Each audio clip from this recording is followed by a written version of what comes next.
If somehow the laws of physics changed so that there was no magnetism, I mean, all bets are off, and God knows what the world would be like. Really and truly, it would be so profoundly different that you couldn't say that, oh, well, we wouldn't have cars or anything so trivial as that. We wouldn't have light. Light, the first thing mentioned in the Bible. Number one, God separated the darkness from the light.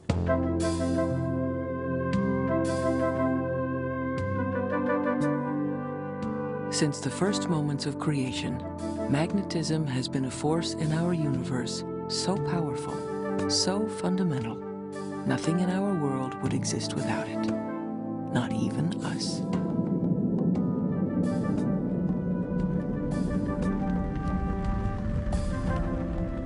In the beginning, humans first discovered magnetism as a small miracle, a dark stone that attracted iron with an invisible force.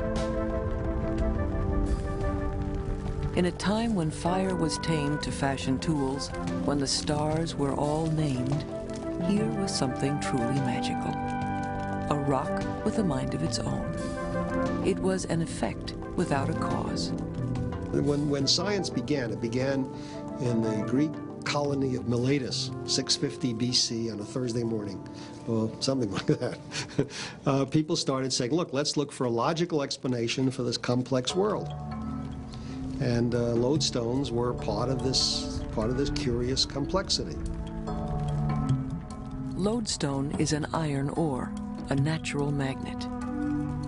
The Greeks found deposits of it in the province of Magnesia, and that's how magnets got their name.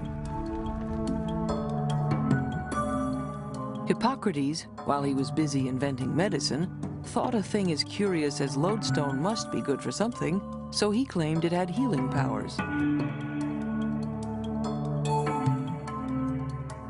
By the Middle Ages, lodestone was believed to increase elegance and charm and restore marital harmony.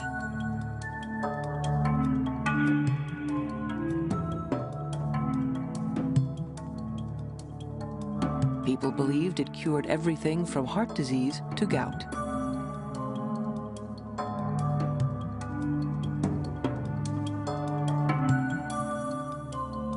Mariners told tales of ships sunk when lodestone mountains pulled all the nails from their hulls.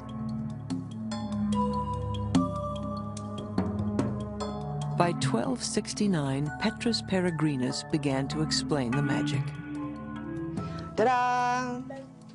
He reported that all lodestone, if allowed to rotate freely, pointed in the same direction. Rock. This rock has some very, very special properties. It does turn, that's true. Peregrinus also demonstrated that the rock could transfer its magnetic power to an ordinary iron needle. You could hang it up on the deck. Sailors were going to sail north.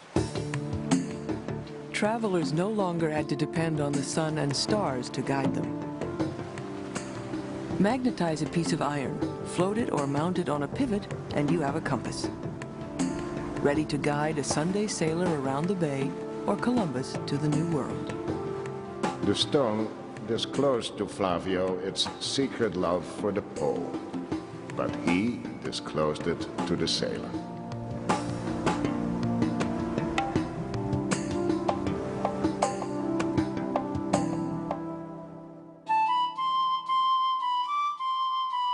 In 1600, William Gilbert's revolutionary treatise on the magnet disclosed that pounding hot iron induces magnetism in the metal. He also reported that a magnetized needle, when floated in water, not only pointed north, but also slanted down, towards the earth. The needle seemed to be reaching for something. For Gilbert, this meant the earth had a magnetic soul.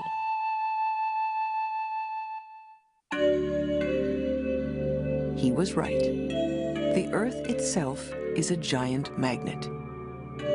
Researchers today believe that magnetism comes from currents in the liquid metals in the Earth's core, but there are still as many questions as answers. We do know that magnets come in all sizes, as large as a world, as small as an atom. Today we know that the origins of all magnetism are in the atom. And it comes from the way the world works. The way the world works is the atom consists of electrical charges. They have names, the electron and the nucleus. That's essentially the two parts of the atom. And the nucleus is tiny little small things sort of floating in the middle of a giant volume in which electrons whiz around. Now, if you have an electric charge that's moving, you create a magnetic field. But if these magnets are misaligned, so that here's a North Pole and a South Pole, and there's a North Pole and a South Pole, and they're all every which way, then the net effect is zero magnetism, and that's what most substances are. They have no magnetism.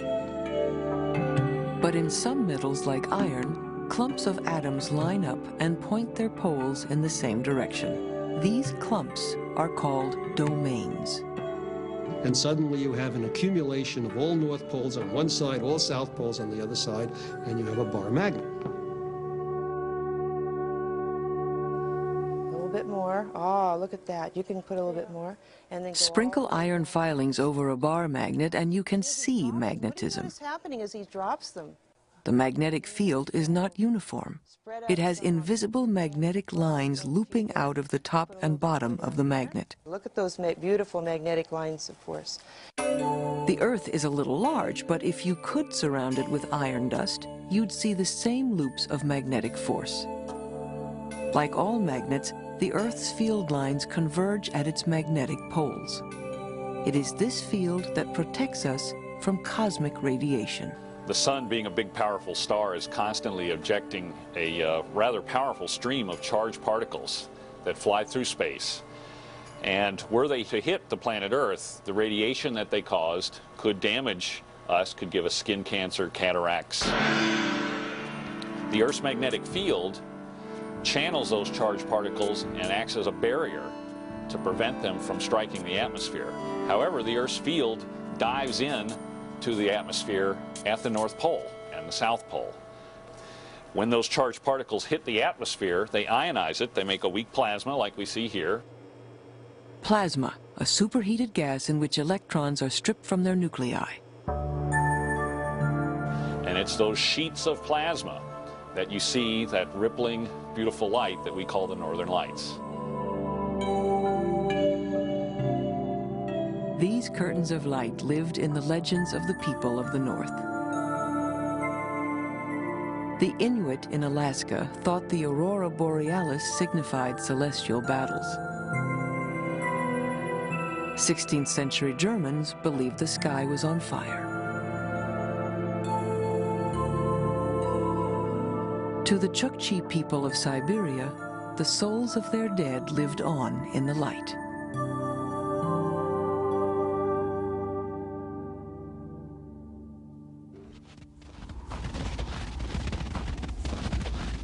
Even today, the northern lights have the power to capture the human imagination. The magnetic forces that shape the glow in the sky can also be used to push products.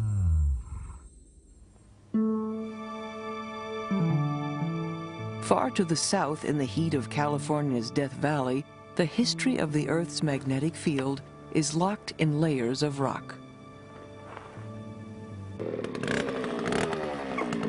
When rock forms, some of its magnetic particles line up with the planetary magnetic field. By cutting samples from the different layers of stone, researchers can show the Earth has had the same magnetic alignment for 700,000 years. But hit a layer lower than that, and the rocks reveal that there have been times when compass needles would not have pointed north. And one of the strangest things in geomagnetism is the magnetic reversal. The idea that the entire planetary magnetic field can come discoupled from the rotational axis. Instead of pointing north, the magnetic field might be pointing east for a while, and then reestablish itself, and your compass needle will point south. Death Valley is an ideal place to learn about magnetic reversals.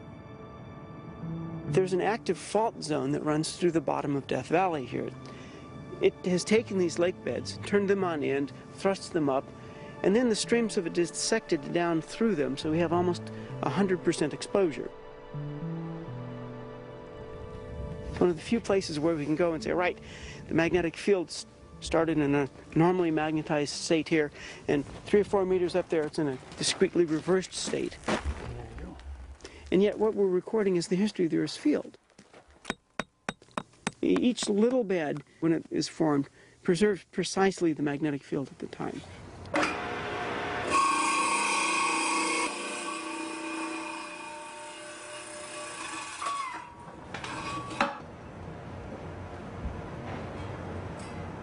Core samples are analyzed in a magnetometer to determine the strength and direction of the magnetic field.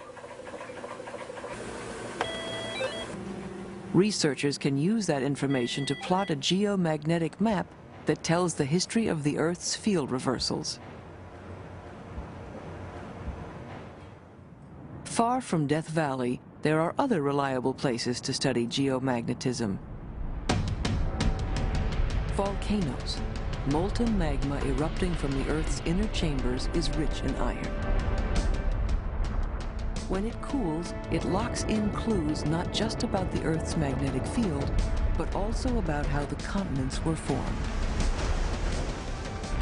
And so if I have a liquid magma that comes up and then gets in place, solidifies, and then cools, those grains become magnetic. But the important thing is, as they become magnetic, they lock in their magnetic direction parallel to the Earth's field at the time.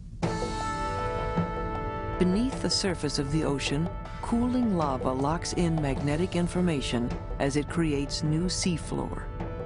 Over millions of years, a stripe pattern forms, creating a timeline of the Earth's field reversals. These patterns tell geologists that as new stripes form, the continents are pushed apart. This observation led to a major breakthrough in understanding the way the Earth works, the theory of plate tectonics.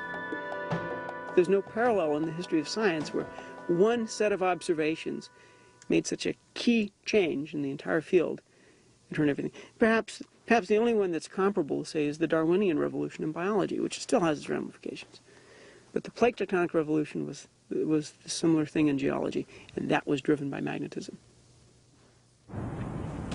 Whether on the sea floor or in Death Valley, magnetic stripes also hold clues about when the Earth's field might reverse again.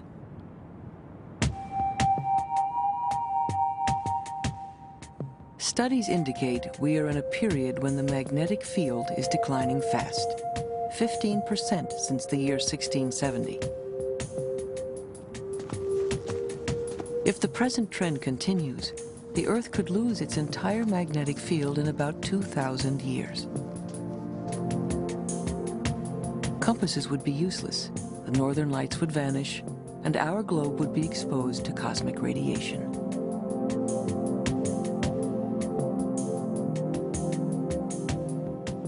But no one can be sure if this will happen. The magnetic field could also reverse its trend and begin gaining strength, keeping intact the magnetic world we've come to depend on.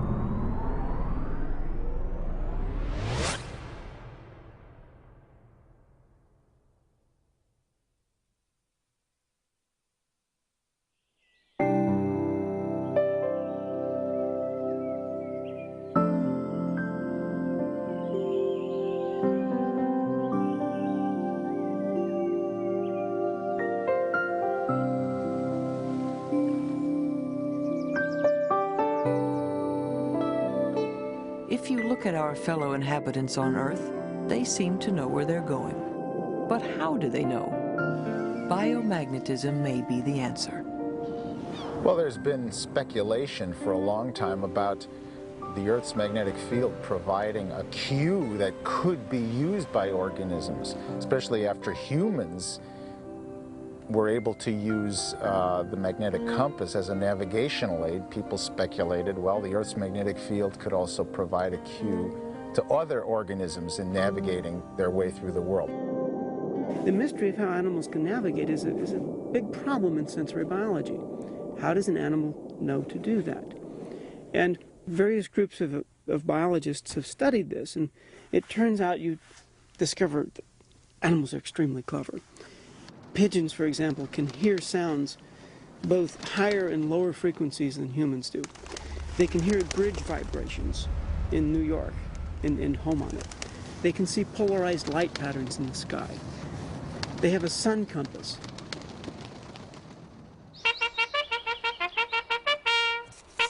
But as wartime messengers, pigeons headed home without sunlight and bridges to guide them. There had to be another technique the birds were using to find their way. The answer came on a cloudy day in 1974 when Cornell University researchers attached magnets to pigeons' heads. Birds that normally flew directly home became hopelessly disoriented. Findings that pigeons can use magnetism to navigate prompted new studies in animal migration. One of the most intriguing aspects of all of this work is simply that you have a large number of very simple animals that evidently have evolved the ability to perceive something that we ourselves cannot see. It is late autumn, and off the coast of Florida, spiny lobsters are on the move. Their only chance at survival is to reach the warmer, calmer depths before winter. They're able to hold their courses despite the fact that they often migrate at night. They often migrate when a tremendous amount of sediment is suspended in the water so that visibility is rather poor. And they're able to migrate under conditions in which waves and water currents are impinging upon them from different directions.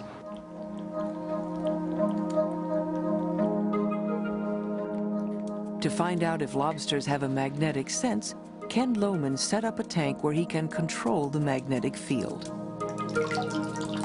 Once in the tank, the lobster on a leash orients itself based on the existing field in the tank. Going, so we just have to wait for the lobster now. This is a north-seeking lobster. All right, we'll change the field in 5 seconds. Nothing diverts the creature from its course until the direction of the magnetic field is reversed.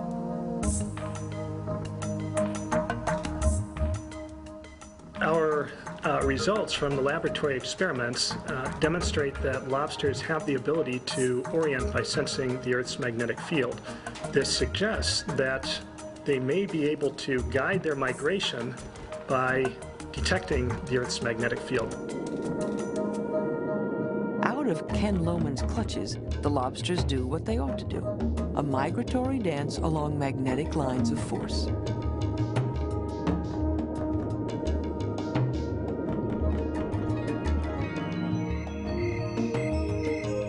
The ability to detect magnetic fields goes beyond pigeons and lobsters. Scores of animals seem to be sensitive to magnetism. This sixth sense might be traced to small grains of lodestone or magnetite found in animals' brains.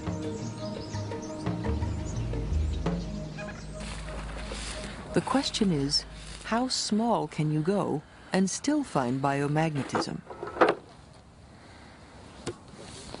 Richard Frankel collects bacteria from saltwater marshes on the California coast to study their magnetic properties.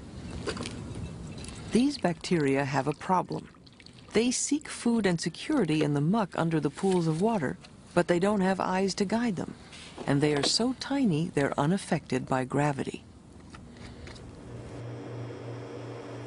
The bacteria may be simple single-celled creatures, but they navigate the same way Columbus did.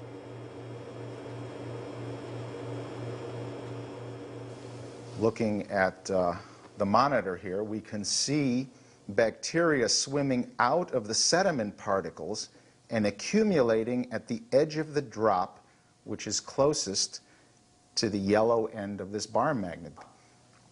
And now after they've accumulated for a while, I can show you that if I turn the bar magnet around, the bacteria swim away from the drop.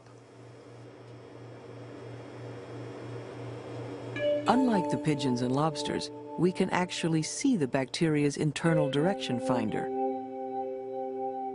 This is a picture from an electron microscope, the organism magnified 100,000 times. The bacterium is a living bar magnet. Well, what the bacteria did, or what they do, in fact, they're doing it right now out here, is they make these single domain sized particles of magnetite, and they line them up in a chain. And this forms a permanent compass needle that is just large enough so that the bacterium is oriented in the Earth's magnetic field as it swims. But are the bacteria actually heading north? Not really. They're swimming down to where the food is. It works just like the floating needle experiment. If this is the north-seeking end of my internal compass needle, if my flagellum is back here, if I just start swimming straight ahead, then the Earth's field will align me in a particular direction and I'll swim down to the sediments. When you look at these bacteria, you see this chain of particles looking very much like a backbone running through the cell. And in fact, there's an interesting correspondence between the fact that bacteria can mineralize, can produce an internal mineral. I mean, that's what we do. That's what bones and teeth are.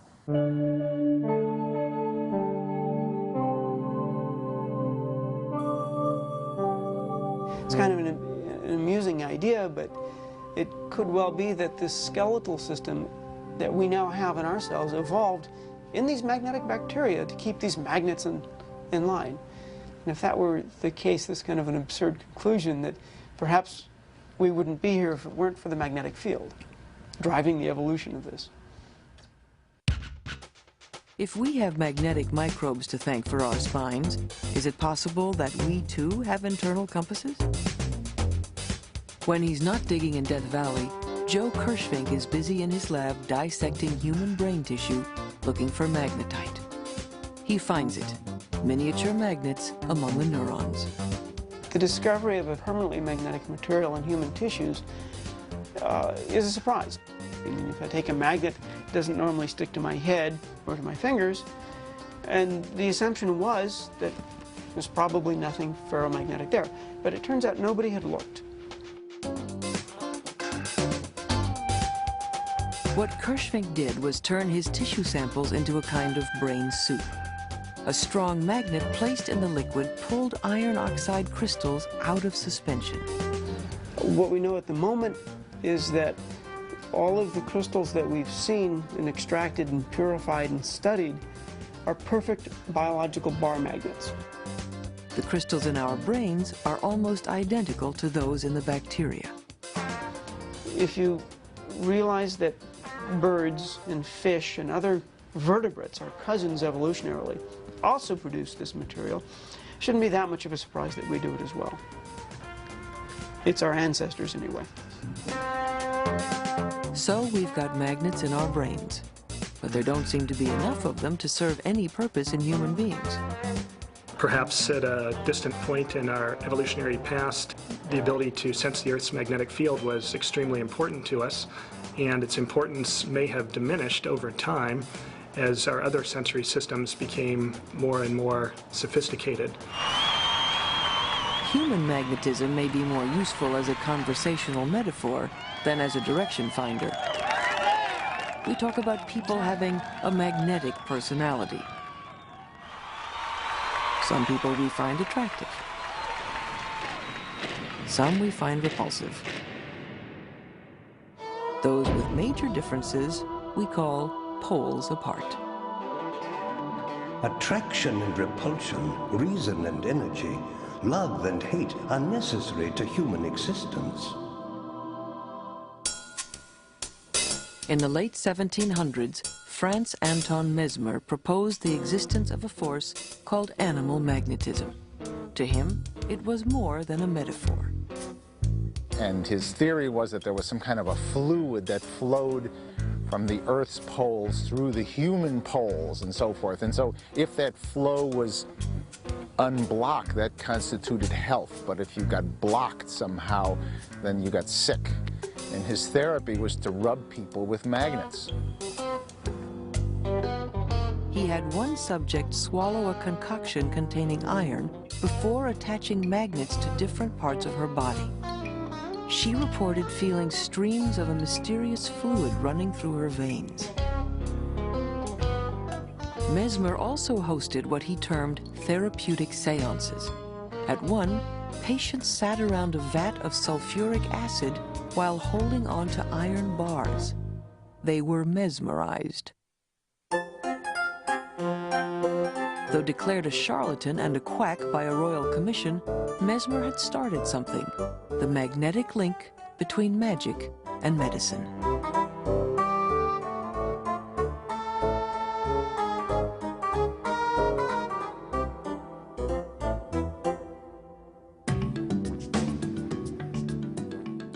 Years later came a device that actually put magnetism to work for medicine.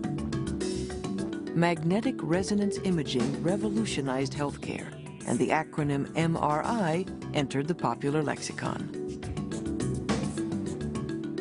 A patient is bathed in a magnetic field 5,000 times stronger than the Earth's. This field causes some of the body's nuclei to behave like spinning compass needles and line up. Then, the nuclei are hit by pulsing radio waves. Once the pulses stop, the nuclei drop back to their original state induced by the magnet. The energy released acts like miniature radio station signals. These signals are delivered to a computer where they are translated into an image.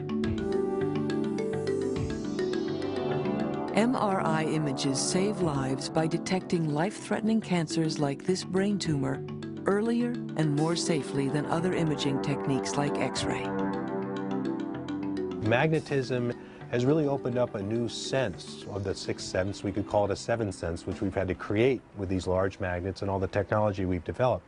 So I think it's really given us a whole new insight into the body, and we're just still scratching the surface as far as how much this new sense and this new information can provide us about the functioning of our bodies and life in general. This magnetic machine provides more than static pictures of the body's structures. By taking several images in a row, scientists like Bob Balaban make movies of human thought. Then we'll ask you to hold your thumb down. After placing a patient's thumb on a hot plate, Balaban uses the MRI to chart areas of the brain reacting to pain.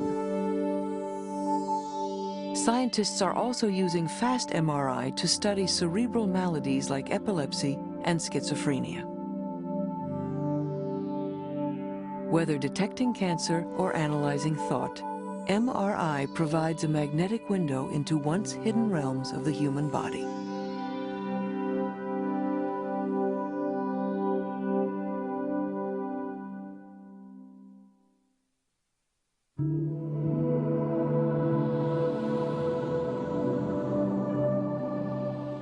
magnetism is more than an invisible force protecting the Earth and guiding its inhabitants. Together with electricity, magnetism ignited the machine age and created the modern world.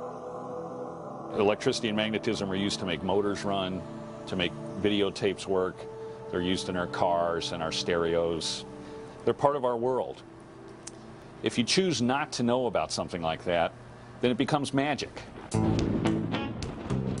Understanding what seemed to be the magical link between electricity and magnetism began with an observation. When ships are hit by lightning, compasses on board swing wildly. In 1820, a Dane named Hans Christian Ørsted recreated this natural phenomenon in his laboratory. He placed a compass near a wire attached to a battery. As the electric current flowed through the wire, the compass needle kicked. Ørsted had shown that an electric current generates a magnetic field. In England, Michael Faraday took Ørsted's work a giant step further. His 40-year study of electromagnetism would bring about a technical revolution.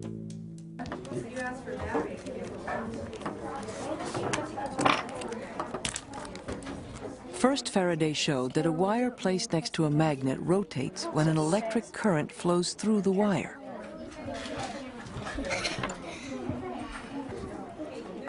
That was the beginning of the electric motor. We got it. You got it? Yeah. We have a motor. Years later, Faraday made his second discovery. He found that moving a magnet in and out of a coil of wire creates an electric current in the wire. That was the beginning of the electric generator. Now mechanical energy could be converted into electrical energy, and electrical energy into mechanical energy. A new world dawned. The parade began.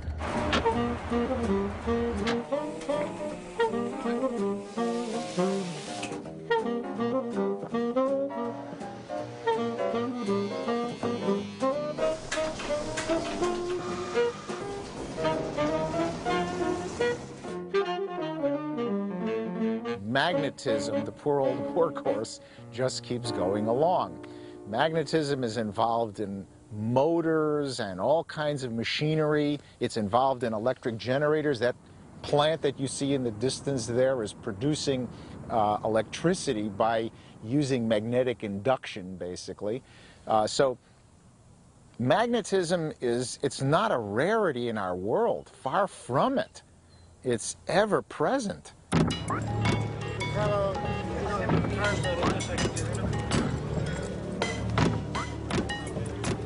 Visit the set of a major motion picture, and you'll see just how present it is. Okay, so how's the car? We like the car? You're sitting down, correct, Matthew?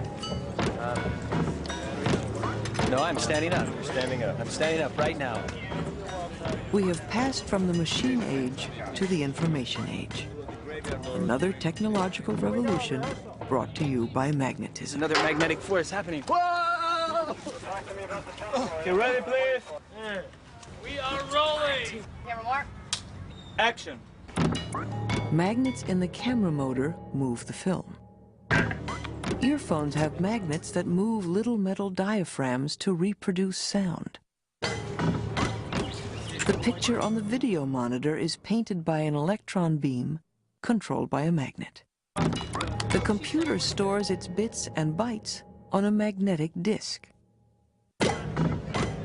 A magnet in the record head stores audio information.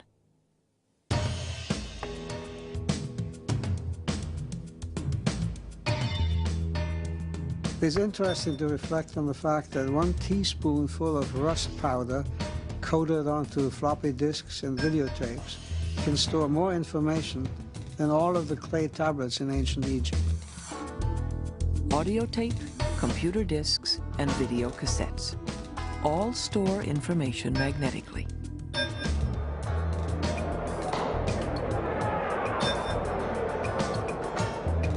But data storage is not magnetism's only contribution to the information age.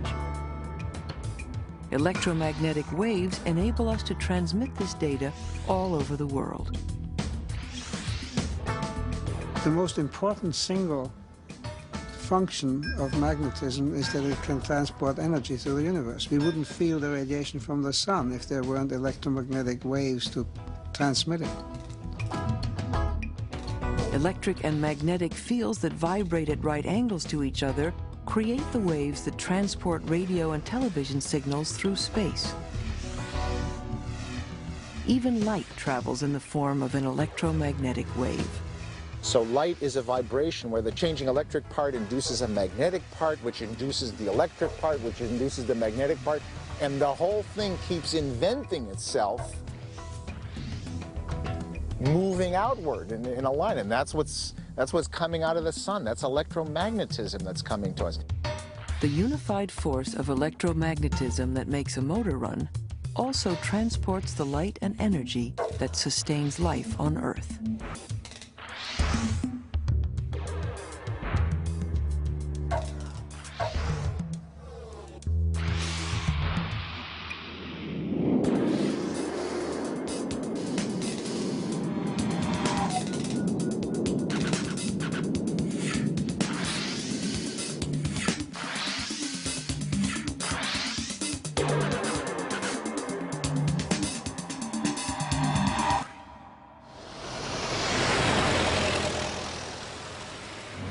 Magnetism has made our modern world possible.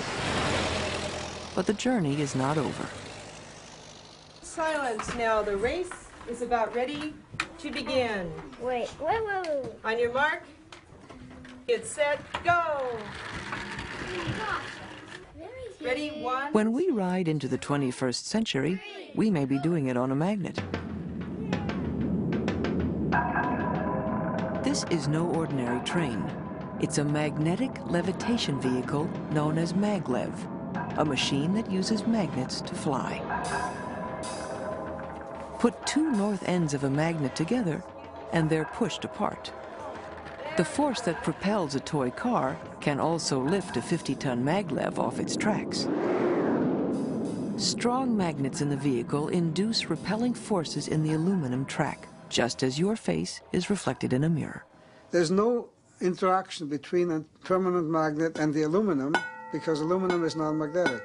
But if this aluminum is moving, then it produces a very strong repulsion force on the aluminum.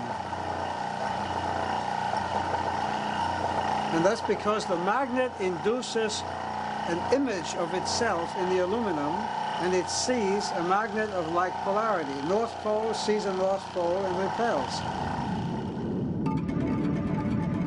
So repelling magnets lift maglev 6 inches off its tracks. But what propels the vehicle forward? Attraction and repulsion. Alternating magnetic fields in the track interact with the vehicle to move the floating maglev forward at up to 300 miles an hour.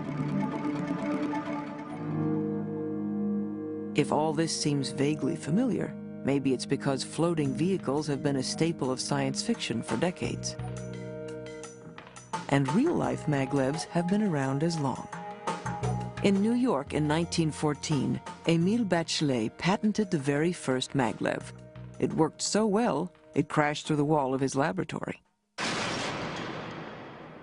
Since Bachelet, Henry Combe and others have perfected their own maglev designs. With vehicles already on track in Germany and Japan, Americans like Combe are waiting to see if their maglev will fly. Magnetism has already revolutionized our society in many ways.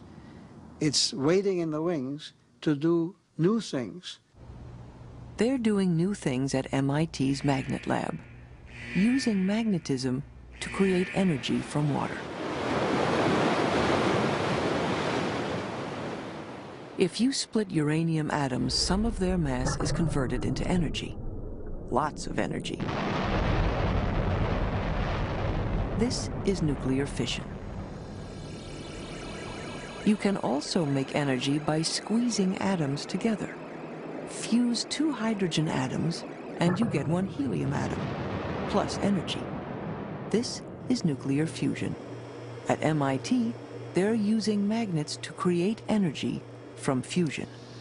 If you were to weigh the helium atom that you made and compare it to the weight of the 2 hydrogen atoms that went into the reaction, you'd find that the helium weighed just a little bit less.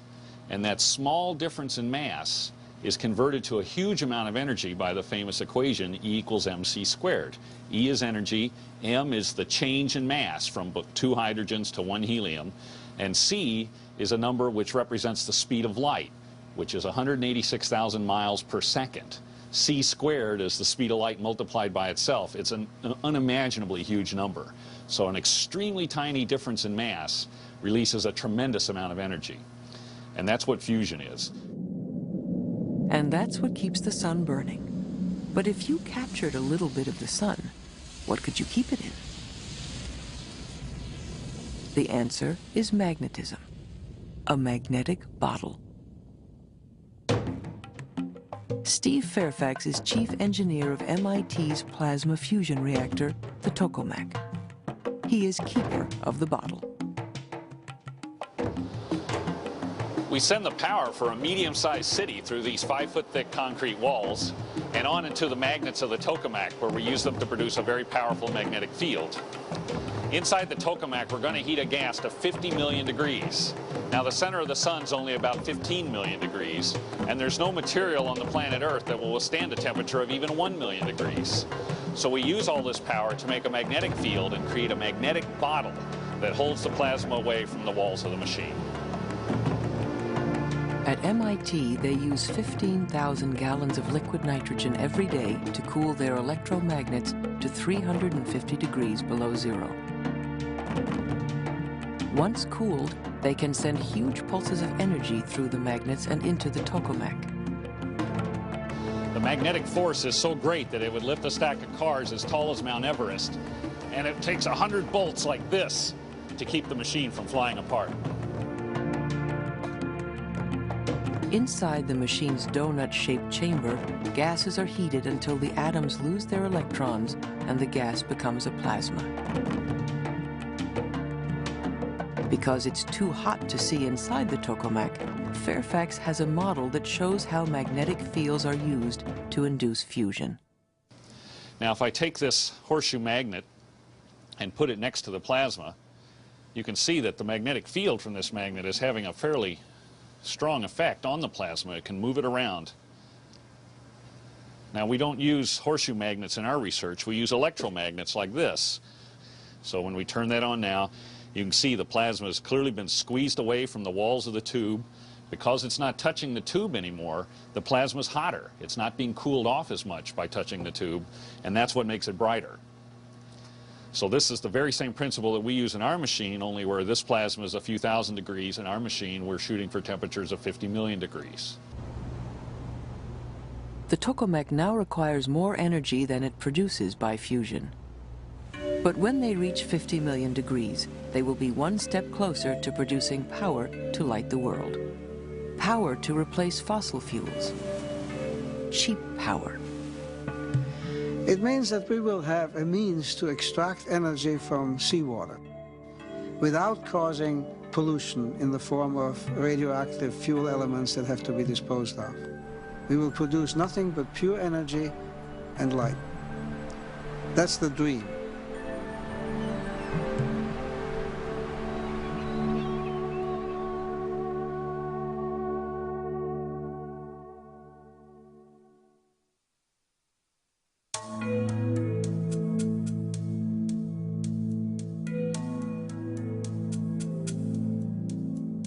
To understand the beginning of the world remains one of our greatest quests. How did this elegant and complex universe come to be?